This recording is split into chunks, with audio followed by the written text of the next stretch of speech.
Bismillahirrahmanirrahim. Assalamualaikum warahmatullahi wabarakatuh. Di sini saya Afifah Nurul S, NPM 10070316086 dari Program Studi Wilayah dan Kota, Fakultas Teknik. Dalam kesempatan kali ini, saya akan mempresentasikan mengenai tugas akhir saya yang berjudul Preferensi Masyarakat untuk Bermukim di Kawasan Rawan Bencana Banjir yang berstudi kasus di wilayah Kampung Ciputat, Kelurahan Andir, Kecamatan Bale Endah. Sungai Citarum merupakan sungai terpanjang di daerah Jawa Barat yang dimana sangat memiliki banyak manfaat.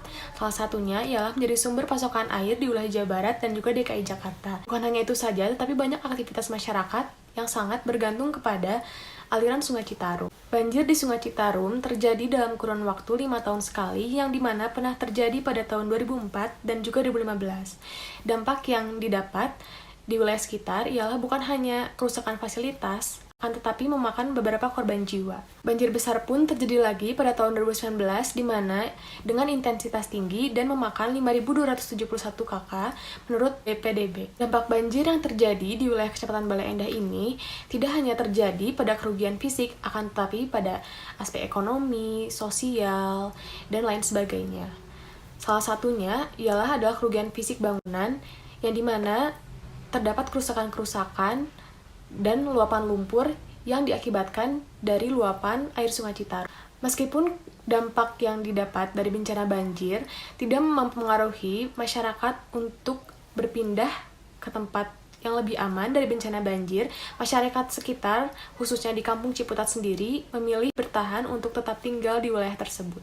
Banjir yang terjadi di wilayah Kecamatan Bale Endah, di mana banjir yang paling parah ialah terdapat di wilayah Kampung Ciputat, yang dimana Kampung Ciputat ini terdiri dari 2 RW, yaitu RW 3 dan juga RW 13. Untuk wilayah studi dapat dilihat pada gambar berikut. Untuk karakteristik wilayah Kampung Ciputat diidentifikasikan dari 2 jenis, yaitu kondisi fisik dan juga kondisi non-fisik, di mana kondisi fisik ini bisa kita lihat dari letak geografis dan administratif, kondisi topografi, kondisi curah hujan dan iklim, kondisi ketinggian, kondisi jenis tanah, dan juga kondisi hidrologi. Sedangkan dari karakteristik non-fisik bisa kita lihat pendudukan masyarakat, kondisi ekonomi masyarakat, kondisi sosial masyarakat, dan juga permasalahan banjir itu sendiri. Maka dari penelitian yang saya lakukan ialah untuk mengidentifikasi kondisi permukiman masyarakat yang terkena dampak bencana banjir, serta menganalisis preferensi masyarakat untuk tetap bermukim di wilayah tersebut.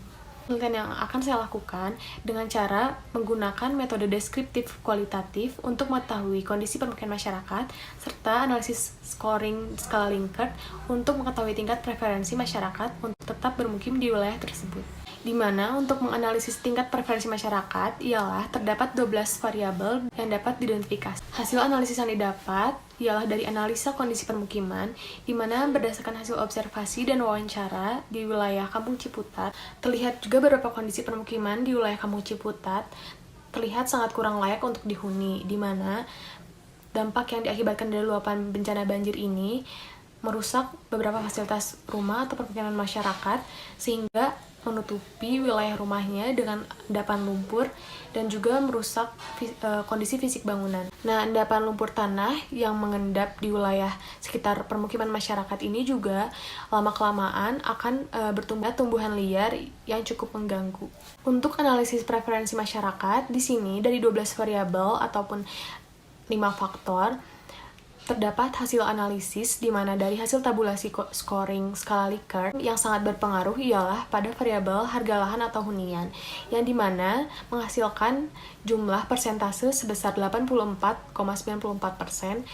Untuk tingkatan preferensi masyarakat untuk tetap bermukim, dalam tingkatan berpengaruh ialah hubungan sosial, prestige lama tinggal, keadaan fisik hunian, aksesibilitas, pendapatan masyarakat, dan juga kelengkapan fasilitas. Untuk kesimpulan sendiri, di mana berdasarkan hasil analisa kondisi permukiman di masyarakat, meskipun dampak yang didapat dari bencana banjir ini terhadap kondisi fisik wilayah sangatlah cukup parah, akan tetapi masyarakat sepakat untuk tetap tinggal di wilayah tersebut. Untuk hasil analisis preferensi masyarakat dari 5 faktor dan 12 variabel ini, variabel yang sangat berpengaruh terhadap tingkat preferensi masyarakat ialah variabel harga lahan atau hunian, yang dimana memiliki tingkatan 84,94%, yang serta ada 7 variabel yang termasuk ke dalam kategori berpengaruh untuk tingkat preferensi masyarakat, Untuk rekomendasi sendiri ialah adanya program penyuluhan terhadap masyarakat mengenai dampak yang didapat cukup parah, khususnya pada hunian atau tempat tinggal,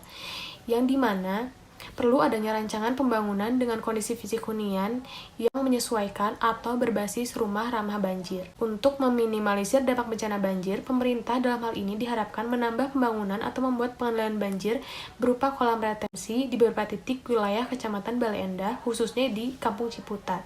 Bagi pemerintah, diharapkan perlu adanya pengawasan dan pengendalian pembangunan yang lebih jelas karena rencana tata ruang kota belum mampu menjadi acuan atau panduan dalam mewujudkan pembangunan yang berkelanjutan.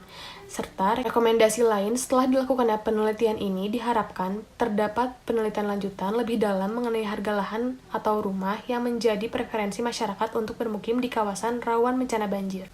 Sekian presentasi yang dapat saya sampaikan. Mohon maaf apabila ada salah-salah kata atau dalam penyampaian. Terima kasih. Wassalamualaikum warahmatullahi wabarakatuh.